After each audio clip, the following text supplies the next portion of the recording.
All right, welcome back, Lala. So here we were. So how you construct this line now is like this. So here are your y values and here are your x values. So when x is equal to minus 5 right here, y is equal to, oh sorry, this should be minus 17, not plus 17, because when you put minus 5 here, this becomes minus 20 plus 3, which is equal to minus 17. So y should be equal to minus 17, which is all the way down here.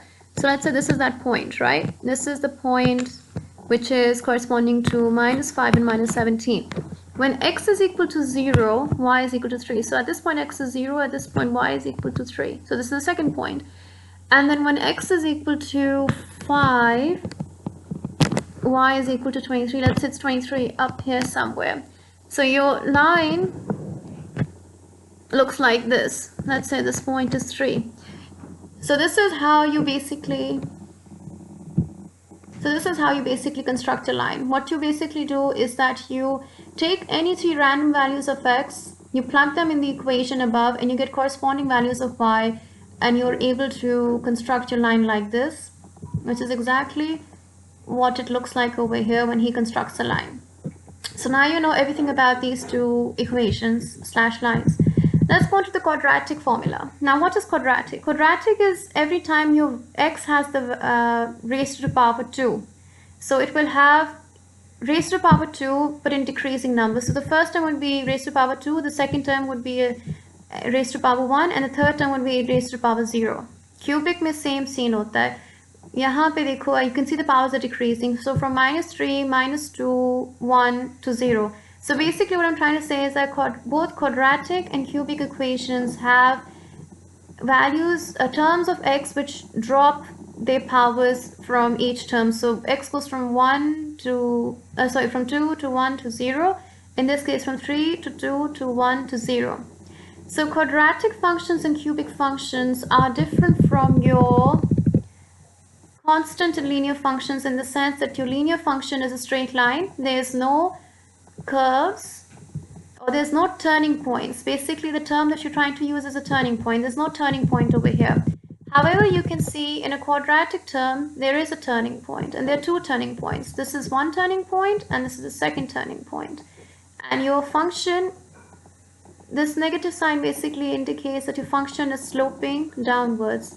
So your function at first is increasing, there's a turning point, and then your function is decreasing. That is what the negative 2 indicates. The negative 3 in this term tries to indicate that there's 3 turning points. So your function is a negative function, which means it shows it's decreasing. Then somehow it turns to increasing. So this is one turning point, this is the second turning point, and this is the third turning point. So you can see your negative sign shows that it's decreasing. Then it goes on to this positive sign which shows that it's increasing. So you can see the positive sign is with x squared. So it's increasing. And then the negative sign again shows that it is decreasing. So whenever there is an x in such functions, you need to see the sign next to it. Negative sign shows that the function is decreasing. And before the turning point again, you can see that this is x squared. You can see it's a positive sign which shows the slope is increasing. From this point to this point, the slope is increasing. So plus 12x. And then you can see that with this x, the sign is negative again, which means that the slope is decreasing.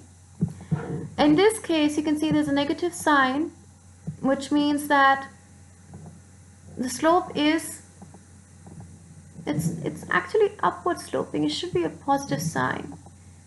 I'm confused about this. This is a decreasing slope. This is increasing slope. Anyhow, I'll look into this later and I'll get back to you on this later. But basically, this is all you need to know about quadratic and cubic functions, that they're not straight lines and they have turning points or points of flexion. That's all you need to know.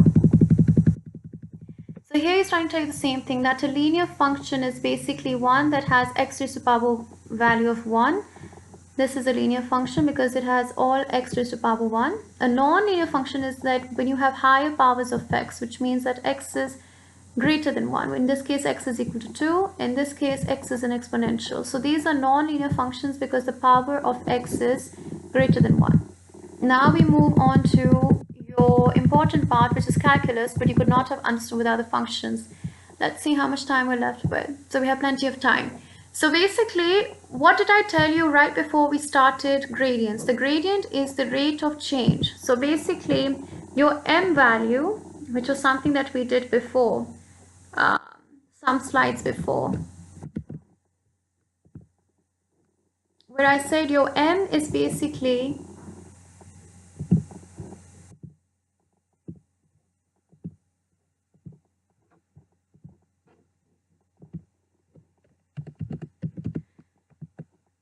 your rise over run, which is basically equivalent to your change in y over your change in x. So you remember we discussed this concept just a few seconds ago. So your rate of change, this is the same thing. Your gradient is change in y over your change in x, is the same thing, which is termed as your differential. So he's saying you may have already encountered the idea the rate of change of a function is change in y over change in x for a linear straight line function, that is anything that has x raised to power 1. The rate of change is constant. The steeper the line of the graph, the greater is the rate of change, gradient or slope. We'll come to this level of steepness later, but let's see what he's trying to say here. What he's trying to say over here is for a linear function, and he calculates the gradient of that linear function. So he's saying for the linear function y is equal to 2x plus 4, when x is equal to 2, then y is equal to 8, and when x is equal to 3, y is equal to, what is the associated rate of change? So basically this is the formula y1 minus y2, x1 minus x2, so the rate of change is 2, irrespective of the x values chosen. Again, he is trying to do the same thing. What we can say about the rate of change of the function is written as this. The equation needs rearranging so we can calculate the gradient. So for example, so you have this equation 2y minus 3x plus 5.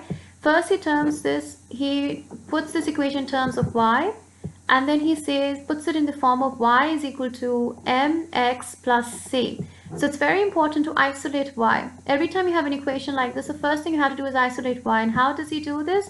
First, he takes all the x and constant terms to the other side. Then he divides both sides of the equation by 2. And so you have y as a single value. This is very important. Y must be always singular. Then he takes y as a single value. So whatever comes with x as a term becomes m.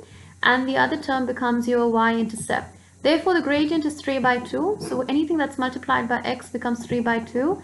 We only read off the gradient as the equation in the correct form. So you need to arrange the gradient in its correct form, which means it has to be a multiple of x, and the equation on this term has to be a single expression of y, and this is how you are able to get your equation, right?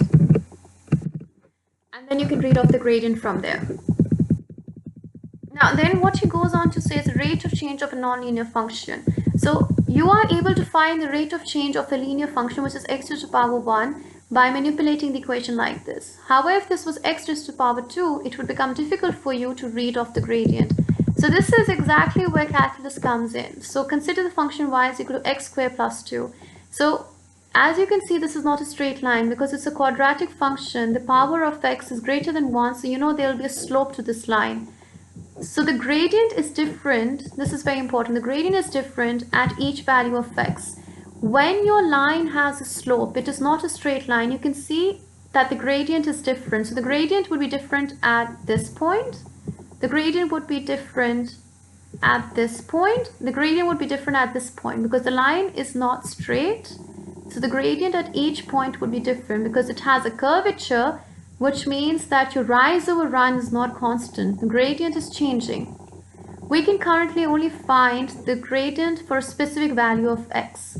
So he's saying that when the gradient is different at each point, only for a specific value of x, for example, x is equal to 1, or x is equal to 2 by 5, or x is equal to 3, at only those points you can find the gradient. How?